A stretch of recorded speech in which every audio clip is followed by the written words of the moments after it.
In this video, we'll be going over the entire history of Jeff the Killer, with this including not only the image's origin, but the creepypasta's origin as well. So without further ado, let's dive into this freaky looking thing's history.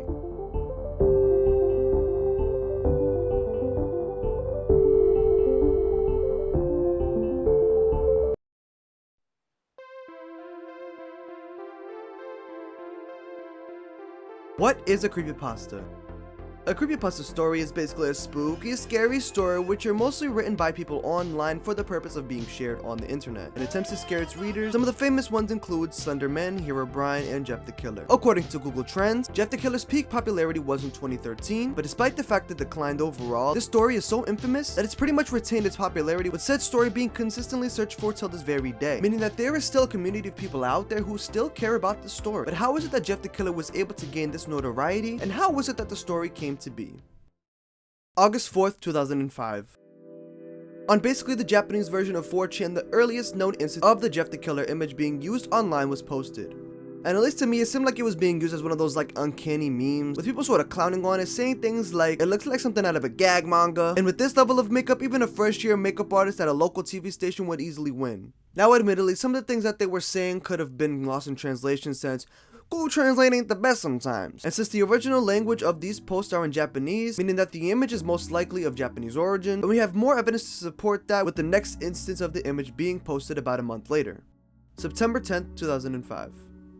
On a Japanese site called pia.cc, this time with the image being posted by a user named Mr. Mulliland, with the image being dubbed White Powder 2, and again I realize that Google Translate be really dumb sometimes, but in the case that it's right, looking at the comments, some say that I see this a lot on the internet, implying that it was some sort of meme or an image that was spread around a bit, and another comment said it's the Michelin tire character. Looking at the image's EXIF data, and admittedly, I don't speak this language, bro. I'm not sure if I found anything of interest. There's one thing that I found in particular piqued my interest. It said that the image was edited / processed and given a list of potential software it could have potentially gone through. Now, I'm not claiming to have made any sort of discovery, bro. You feel what I'm saying? I simply looked at its EXIF data out of curiosity. But anyways, let's move on. November 16th, 2005. Yet again on pia.cc, we have the infamous image we all know and love. And according to the EXIF data of said image, it was called Pretty Face at one point. And obviously that's ironic, because who would think that this freaking Mr. Potato Head looking thing has a pretty face? But regardless, this image's EXIF data says that it was manipulated in either Photoshop in either version 3.0. This is exactly how it was written in the EXIF data, with this version being released in 1994, or version 6.0 released in 2000. And here's exactly what the EXIF data says for that. So these are the earliest instances of this image, but with such an infamous image, there is bound to be a lot of people trying to cash in on the notoriety that this image has gained and the potential fame that you can gain by being the creator of said image. There has indeed been hoaxes regarding this image's origin, so let's talk about those. Katie Robinson, the supposed victim of a 4chan ridicule after she'd posted this picture of herself on the random board. It was said that due to all the mean comments she'd received, she'd committed suicide, and this was all supposedly posted by her brother, and it was thought that this image of Katie was the original unedited photo of Jeff, which I can see why people would say that, but this fact is false. And in fact, this photo was originally posted on this site with the caption reading the following. That's still pretty freaking rude, but I digress. It also says on this site her name is Heather White, so not even Katie Robinson is her real name. Green-Eyed Jeff. Yet another hoax. The Jeff the Killer search team concluded that this image was also not the original due to the blurriness of the image, in contrast to the sharpness of the earliest instance of the image. Those are just a couple of examples, but let's get back to the overall history of the image and the story. And in order to do so, I believe we've got to go to Newgrounds for this, specifically on the account of a user named Killer Jeff, also known as Siswar. August 10, 2008.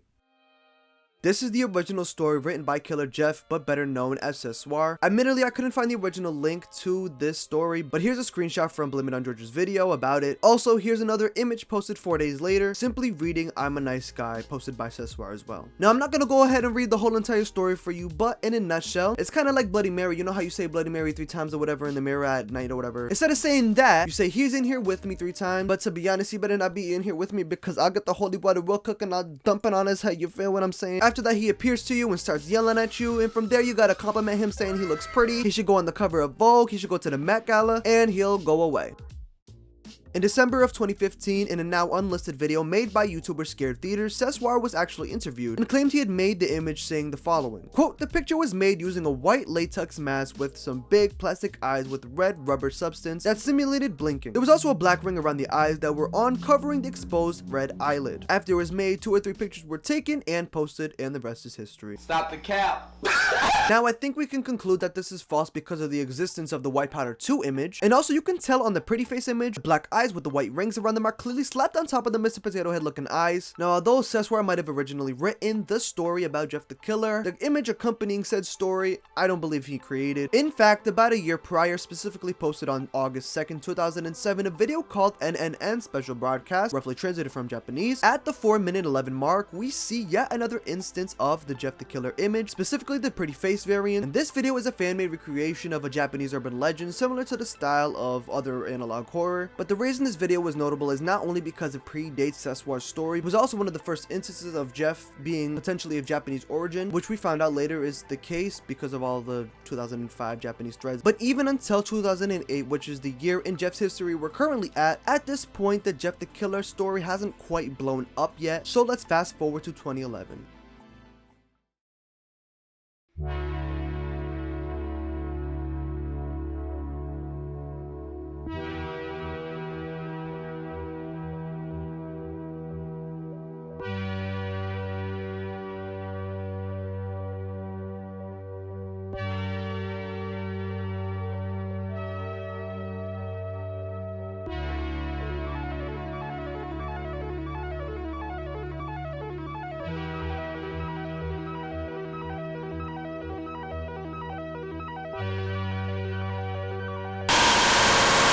This was my first exposure to Jeff the Killer. I remember I was a little kid, and although they probably don't remember, one of my older siblings told me to look at the screen. Me thinking it was gonna be something cool, I ended up with this for a surprise. But it stuck with me ever since, forever being ingrained in my memory. I was scared when I initially saw it because of the unexpected jump scary nature, but I was simultaneously intrigued, because even back then I thought that Jeff the Killer looked like a creepy looking potato. But regardless, maybe on one of these shock sites was your first exposure to Jeff, or maybe even stumbling across one of the famous stories, or maybe even Mr. Creepy Potty's Mr. Creepy Potty, bro. I really just said Mr. Creepy Potty. Mr. freaking Creepy Potty. Maybe you stumbled across Mr. Creepy Pasta's reading of the story. There we go, nailed it. These were just some of the ways that the Jeff the Killer character and story were popularized. And not to mention, there's actually a rap battle between Jeff the Killer and Slenderman in Spanish, bro, with like literally over 160 million views. Like, bro, what the frick, man. Also in 2015, there was a remake of the story because the 2011 creepypasta was criticized for its poor quality. There's also some derivative works that came from Jeff the Killer, such as Jane the Killer, and so much more. We've talked about the image's origins, we've talked about the story's origins, we've talked about some of the things that have popularized Jeff the Killer, but where does he stand today?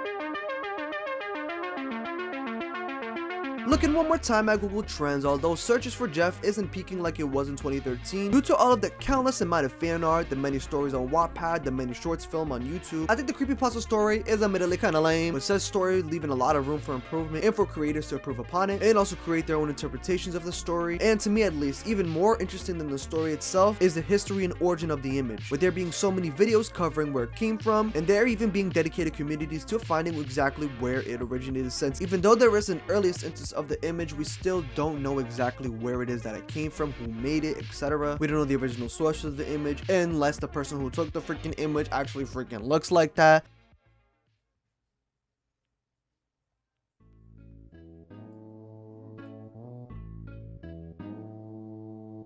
If you made it to this point of the video, first of all, I want to thank you. Second of all, why don't you comment down below? Jeff is your mom. I want to thank you guys so much for the continuous support that you leave on this channel, with you leaving comments, likes, all that stuff, whatever.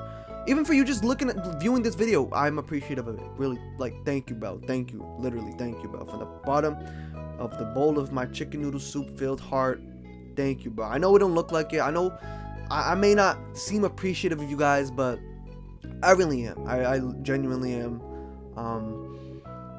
But Sometimes what I tend to do is I like to hide my emotions in irony.